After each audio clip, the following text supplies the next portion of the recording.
বন্ধুরা, একটি গ্রামে বিশাল বড় দৈত্যের মতো সাদা রঙের একটি সাপ বেরিয়ে সবাইকে আক্রমণ করতে থাকে।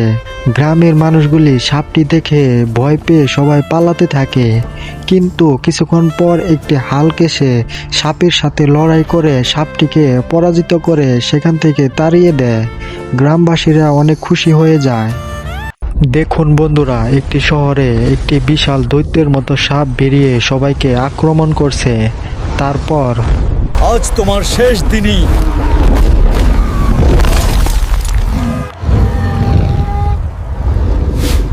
বন্ধুরা, হাল্ক বুড়িমার বাড়ি পাহারা দিচ্ছে, কিন্তু কিছুক্ষণ পর কিছু মুখোশধারী চোর এসে বাড়িতে ঢুকতে চায়। হাল্ক তাদেরকে দেখে তাদের সাথে লড়াই শুরু করে। এই বাড়িতে কেউ ঢুকতে পারবে না।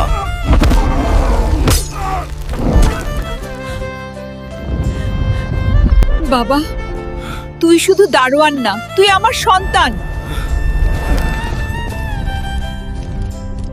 দেখুন বন্ধুরা, কি আজব ঘটনা। হাল্ক রান্না করতে গেছে, তারপর যা হলো।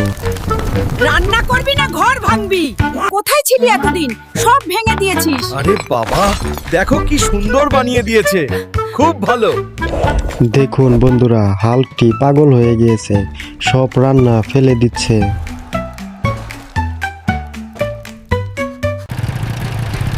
এই নে হাল্ক, তোর জন্যই কিনে আনলাম মোটরসাইকেলটা।